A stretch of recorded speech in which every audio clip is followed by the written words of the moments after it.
প্রিয় দর্শক, সাজ্জাদ কাদিরের প্রীতি এবং শুভেচ্ছা নেন। এই মুহূর্তে আপনাদের সামনে কথা বলতে এসেছি। এখনো পুলিশ নির্যাতন চলছে। পুলিশ আপনাকে কেন নিরাপত্তা দেবে, এই প্রসঙ্গটি নিয়ে আপনাদের সামনে কথা বলবো। গতকালকের একটি ঘটনা, এটি খুলনা মহানগরীতে সংবাদ হয়েছে বাংলাদেশের গণমাধ্যমে। সংবাদের শিরোনামটা এমন: আটক এসআইকে ছেড়ে দিল পুলিশ, কেএমপি সদর দপ্তরে শিক্ষার্থীদের তালা। সংবাদের বিস্তারিত বলা হয়েছে যে পুলিশ উপপরিদর্শক এসআই সুকান্ত দাসকে পুলিশ হেফাজত থেকে ছেড়ে দেওয়ার ঘটনায় খুলনা মেট্রোপলিটন পুলিশের সদর দপ্তর ঘেরাও করেছে বৈষম্য বিরোধী ছাত্র আন্দোলন ও ছাত্রদলের নেতাকর্মীরা। এক পর্যায়ে তারা কেএমপি সদর দপ্তরের প্রধান ফটকে তালা ঝুলিয়ে দেয়। গতকালকে সংবাদ মাধ্যমটি বলছে যে তাদের রিপোর্টটি লেখা পর্যন্ত, গতকাল বিকেল পর্যন্ত কেএমপির সামনে খানজান আলী সড়ক অবরোধ করে বিক্ষোভ করছে তারা। গতকাল বিকেল 5টায় এই রিপোর্টটি যখন হয়, তখন মঙ্গলবার বিকেলে নগরের ইস্টার্ন গেট এলাকা থেকে এসআই সুকান্ত দাসকে মারধর করে, পুলিশের একজন এসআইকে মারধর করে খানজান আলী থানা পুলিশের কাছে তুলে দেয় স্থানীয়রা। এসআই সুকান্তর বিরুদ্ধে জুলাই অভ্যুত্থানে ছাত্র জনতার ওপর নিপীড়ন ও গণগ্রেপ্তার চালানোর অভিযোগ ছিল। অভ্যুত্থানের পর তার বিরুদ্ধে আদালতে একাধিক মামলা হয়। এছাড়া মহানগর বিএনপির সভাপতি শফিকুল আলম মনার বাড়ি ভাঙচুর মামলার 1 নম্বর আসামি তিনি। জুলাই আগস্টের সহিংসতার প্রেক্ষিতে একজন পুলিশের এসআই এর উপর, এসআইকে কেন্দ্র করে এসআই এর নামে মামলা হয়েছে। তিনি অন্য কর্মস্থলে কর্মরত আছেন এই মুহূর্তে। তিনি খুলনাতে তার মামলার হাজিরা দিতে এসেছিলেন এবং হাজিরা দিতে আসলে তাকে স্থানীয়রা বৈষম্য, যাকে বলেন যে বৈষম্য বিরোধী ছাত্র আন্দোলন, ধরে মারধর করেছে, পরে পুলিশে দিয়েছে, স্থানীয় থানায় সোপর্দ করেছে এবং সেই থানা স্বাভাবিকভাবে নিজ গোত্রের মানুষ, পুলিশ তাকে মব বাহিনী চলে গেলে ছেড়ে দিয়েছে খুব স্বাভাবিকভাবে।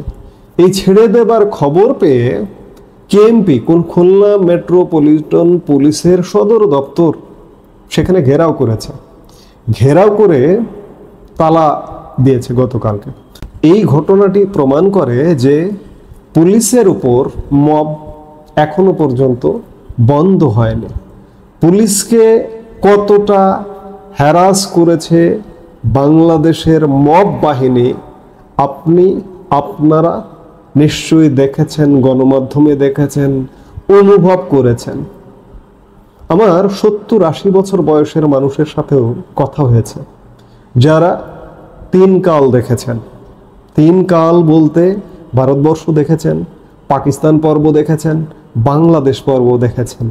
এই 3 কালে পুলিশের উপর সাধারণ মানুষের এমন নির্যাতন কখনো দেখেনি। পুলিশের নির্যাতন আমরা নতুন করে আর কি বলবো। আমার এই মুহূর্তে মনে পড়ছে সিরাজগঞ্জের এনায়েতপুর থানায় 13 জন পুলিশ সদস্যকে একই দিনে কয়েক ঘন্টার মধ্যে মেরে পিটিয়ে আগুন দিয়ে হত্যা করা। পরে একজন অবশ্য হসপিটালে মারা গেছেন। মোট 14 জন। এরকম 13 জন 14 জন অসংখ্য 14 জন পুলিশের হত্যা হয়েছে জুলাই আগস্টের সহিংসতা কালে। সংখ্যাটি আসলে ঠিক কত এটি বলা কঠিন। এটি কোনো মাধ্যম থেকে বলা হয় যে 3000-এর অধিক। সরকারি হিসেবে মাত্র 44 জন পুলিশ হত্যা হয়েছে এটি বলা হয়। সরকারি হিসেব বাদ দেন, সরকারি হিসেব সঠিক হিসেবে দেখানো হয় না, কিন্তু একটা উল্লেখযোগ্য সংখ্যক, 3000 না হলেও 2000 হলেও 1500 হলেও বা 2500 হলেও পুলিশ হত্যা হয়েছে। 5 আগস্ট সময়কালে বাংলাদেশের এমন কোনো থানা নেই যে আক্রমণের শিকার হয়নি। এগুলো কে করেছে? পুলিশ হত্যা কে করেছে? আওয়ামী লীগ করেছে। থানায় আক্রমণ কে করেছে? আওয়ামী লীগ করেছে। এই যে পুলিশ হত্যা, এটা একটা দিনের আলোর মতো সত্য বিষয়। থানায় আক্রমণ দিনের আলোর মতো একদম পরিষ্কার যেমন দেখা যায়, একটা সত্য বিষয়। কিন্তু সেই বিচারের ধারে কাছে নেই বর্তমান সরকার। আর থাকবে কেন? আপনারা জানেন যে সেই হত্যাকাণ্ডের বিচারের ইনডেমনিটি দেওয়া হয়েছে। এই হত্যাকাণ্ডের বিচার এখন করা যাবে না। বিচার কিসের করছে? পুলিশের, আওয়ামী লীগের। যে পুলিশ বাংলাদেশের জানমালের নিরাপত্তা দেওয়ার জন্য জুলাই আগস্ট সহিংসতা কালে কাজ করেছে, সেই পুলিশের বিচার করছে। এই যে এসআই সুকান্ত দাসের নামে মামলা হয়েছে কেন? এসআই সুকান্ত দাস রাষ্ট্রের পক্ষে নিরাপত্তা দেয়া তার অপরাধ, যার দরুন তার নামে মামলা হয়েছে। তিনি আর এক কর্মস্থলে, এই মুহূর্তে চুয়াডাঙ্গায় কর্মস্থলে আছেন। তিনি খুলনায় হাজিরা দিতে এসেছিলেন মামলার। হাজিরা দিতে এসে তিনি মবের শিকার হয়েছেন। এ পর্যন্ত কত পুলিশ মারা গেছে সেই সঠিক পরিসংখ্যানটি আসলে কোনো জায়গা থেকে কারো কাছে পাওয়াটা কঠিন। কত পুলিশের নামে মামলা হয়েছে এই পরিসংখ্যানটি, সঠিক পরিসংখ্যানটি সরকার দেবে না। কত পুলিশ এই মুহূর্তে কারাগারে আটক। পুলিশ, যে পুলিশ নিরাপত্তা দেয়, যে পুলিশ আটক করে, আইন শৃঙ্খলা রক্ষা করে, সেই পুলিশ আটক। আইজিবি থেকে শুরু করে কনস্টেবল পর্যন্ত কারাগারে অন্তরীণ আছেন এই মুহূর্তে শত শত। সঠিক সংখ্যাটি গণমাধ্যমও প্রকাশ করে না বাংলাদেশের। খানিকটা গণমাধ্যম বিভিন্ন ক্ষেত্রে এই ধরনের বিষয়গুলো প্রকাশের ক্ষেত্রে নিয়ন্ত্রণ করা হয় এবং মব চলছে, পুলিশের উপর এখনো মব চলছে। এই মবের ভয়ে পুলিশ সত্যিকারের প্রকৃত অপরাধীদের বিরুদ্ধে ব্যবস্থাও নিতে পারে না। আজকে পুলিশ অ্যাক্টিভ হচ্ছে না কেন? পুলিশ ভাইকে হত্যা করা হয়েছে, পুলিশ ভাইকে আহত করা হয়েছে। কত পুলিশ সদস্য এখনো আহত হয়ে কাতরাচ্ছে, পঙ্গু হয়ে জীবনযাপন করছে। পুলিশ কেন অ্যাক্টিভ হবে? কার পক্ষে লাঠি ধরবে? এই সরকারের পক্ষে? এটি অসম্ভব, কোনোভাবেই নয়। পুলিশের মধ্যে রাগ আছে, ক্ষোভ আছে, অভিমান আছে। এই যে এখন পর্যন্ত পুলিশকে অত্যাচার করা হচ্ছে, নির্যাতন করা হচ্ছে। গতকালকের খুলনার ঘটনাটি তার প্রকৃষ্ট উদাহরণ। কেএমপি একটা মেট্রোপলিটন এরিয়ার প্রধান অফিস, সেটি তালাবদ্ধ করেছে উচ্ছৃঙ্খল জনতা, মব জনতা। তাহলে পুলিশ কেন আপনাকে নিরাপত্তা দেবে? এই মুহূর্তে আপনি পুলিশের কাছে, আপনি সৎ মানুষ, ভালো মানুষ, নিরাপত্তা চান, আপনাকে পুলিশ নিরাপত্তা দেবে না। এই নিরাপত্তা দেবে না অবস্থাটি, নিরাপত্তাহীন অবস্থাটি 1 বছর হতে চললো, কিন্তু আমরা 11 মাসে অবস্থান করছি। 11 মাসেও যেটি হয়নি সেটি 11 বছরে হবে। এই যে বিদ্যমান যে ব্যবস্থাটি, এই ব্যবস্থাটি যদি থাকে তাহলে অসম্ভব।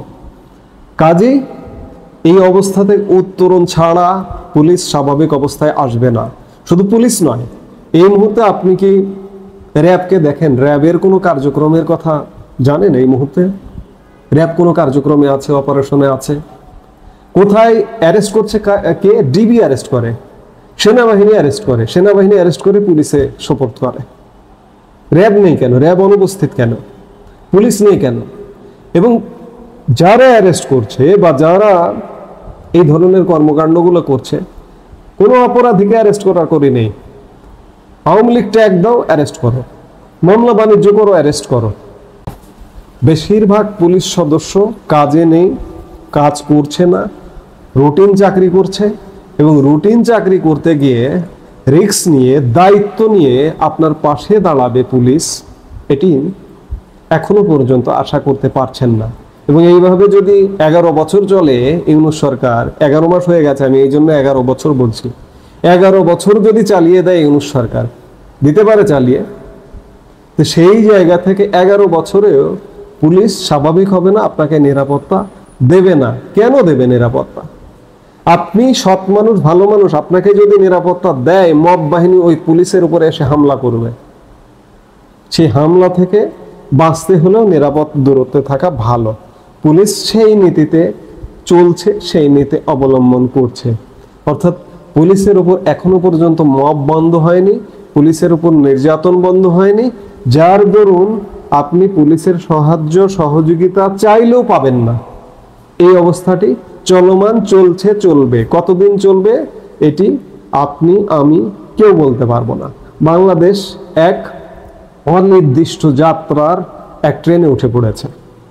এই ট্রেনটি আসলে কোথায় গিয়ে থামবে, এই মুহূর্তে এই টেবিলে বসে এটি অনুমান করাও কঠিন। কাজেই যত কথাই বলুন না কেন, পুলিশি ব্যবস্থা যতক্ষণ বাংলাদেশে স্বাভাবিক না হচ্ছে ততক্ষণ পর্যন্ত বাংলাদেশ স্বাভাবিক হবে না। এবং পুলিশ স্বাভাবিক হতে হলে পুলিশের উপরে যে অত্যাচার নির্যাতন হচ্ছে তার বিচার করতে হবে। যে ইন্ডেমনিটি দিয়ে বন্ধ করে রাখা হয়েছে বিচার, সেই ইন্ডেমনিটি উইথড্র করতে হবে, করে পুলিশের বিরুদ্ধে যে অত্যাচার নির্যাতন হয়েছে সেগুলোর বিচার করতে হবে। এছাড়া পুলিশ কোনোভাবে ঘুরে দাঁড়াবে না।